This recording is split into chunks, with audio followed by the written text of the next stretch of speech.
What's up everybody and welcome to the channel. In today's video I'm going to do a full review now on the new exhaust for my FL5 Honda Civic Type-R. So if you missed it, recently I installed the AWE Touring exhaust. You can see those sweet chrome tips with that triple design on it. And if you are interested in picking up an AWE exhaust for your Civic, take a look at the link down below. I'll have this Touring kit listed. We do carry AWE's exhaust for the FK8 and the FL5 Type-R, as well as the previous generation SI and the current generation SI. And of course, they have a few different versions. You can get a dual one for the old generation. They have a track one as well for this. So check out the links down below if you're interested in one of these exhausts for your cars. I've been loving this Touring edition. Now, we do have the track one coming soon to our videos. I have that, which you'll see in an upcoming video. But the Touring model basically is gonna give you a resonator style muffler back here, which is gonna basically eliminate drone, tone down the sound just a tad. It'll be interesting to compare this to the track once I get to installing that. But for the Touring model, this is kind of a really good setup if you want your Type-R to just have the perfect sound with no drone, nothing annoying, but you get all the fun sounds. So let's take a listen and then take this for a spin and talk about how it drives, how it sounds, and why this is probably one of the best exhausts you can get for the Civic Type-R.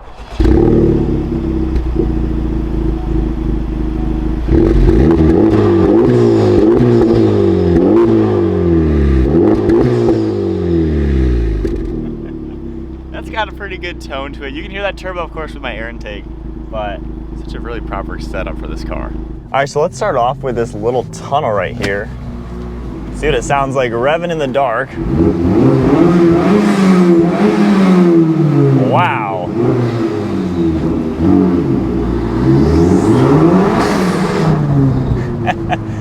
All right, well, I learned something new. You can rev this car to like redline, I guess, if you are with the clutch in. So that is cool to know. Now I know how to rev this car a little bit better than just in neutral.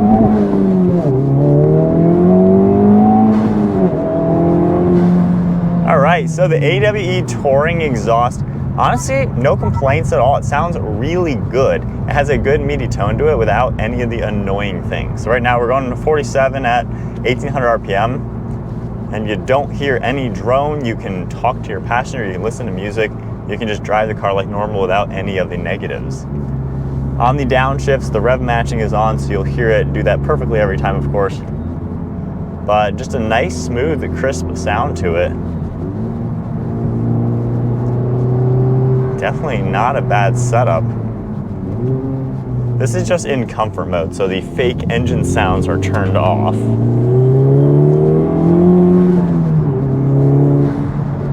Yeah, it sounds really good back there without any like overbearing sound characteristics. Now, if I go into the R mode, that will automatically turn on the fake engine sounds. So we're gonna get a little bit louder in-cabin sounds with that.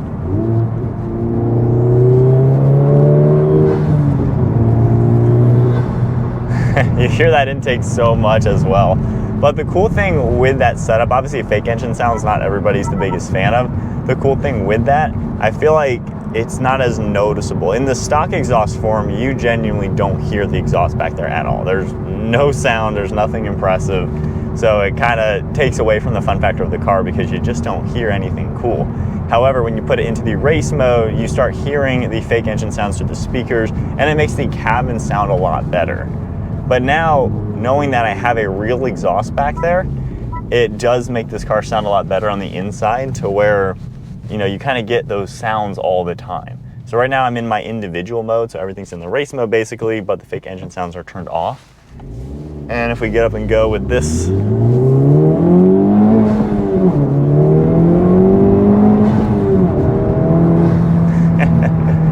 so that's a good sound clip with the back. R mode, we're gonna get the fake sounds.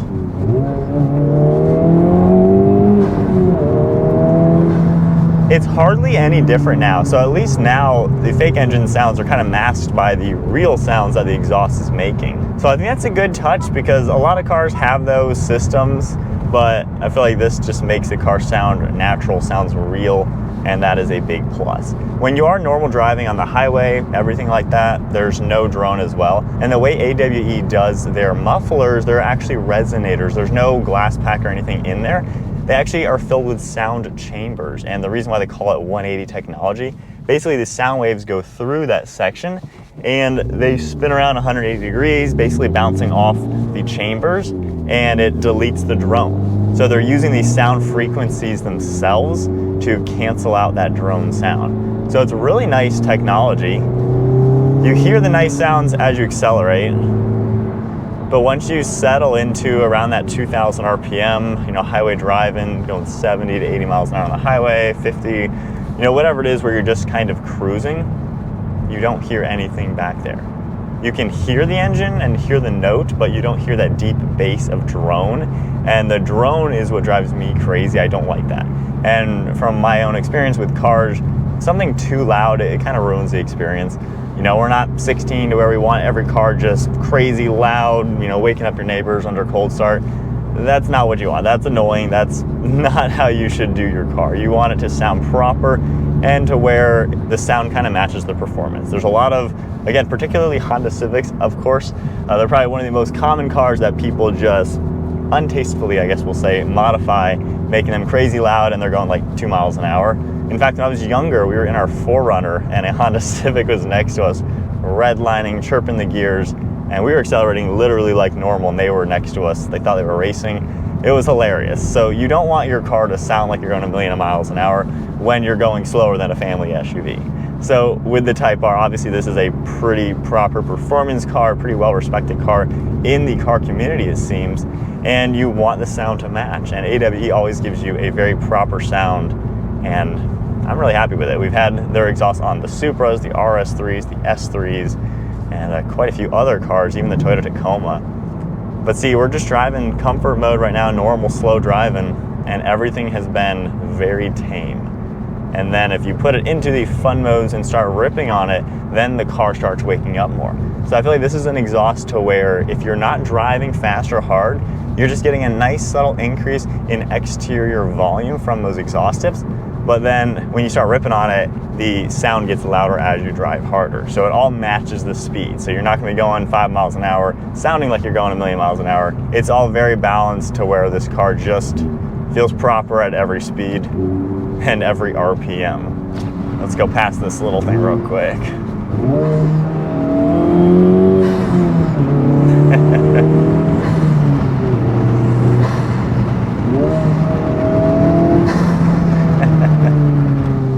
Yeah, no complaints. Just all over, it sounds exactly the way you would want.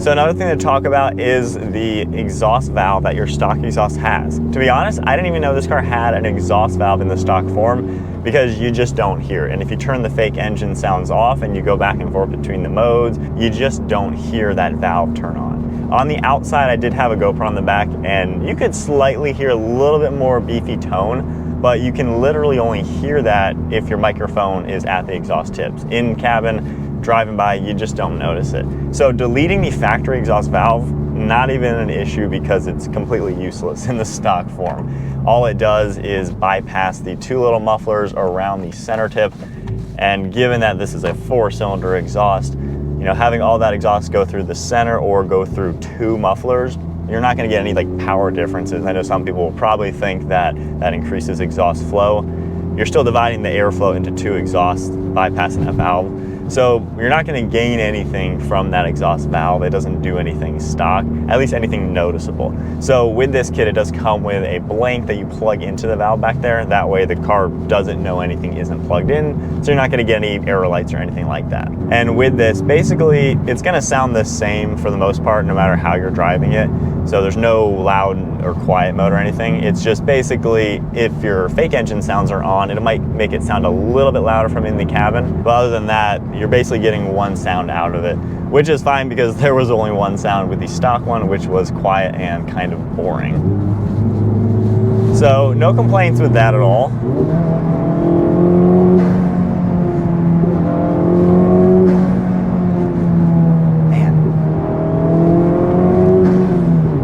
Yeah, it's just a healthy tone.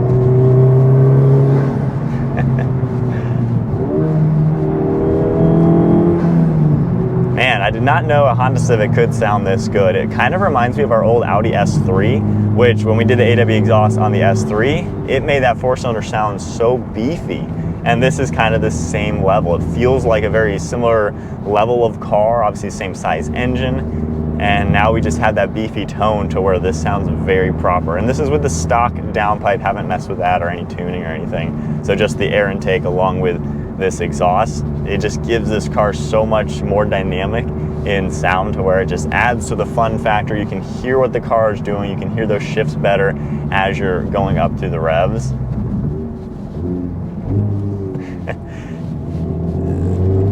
Can't complain. And now that I've learned how to rev this car to where it goes above 3,000 RPM, let's redo that.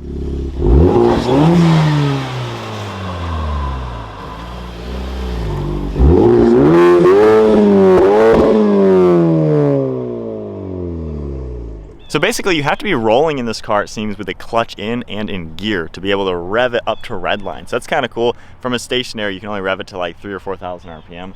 But let's take one last look at the exhaust tips. I went with the chrome. You can get black.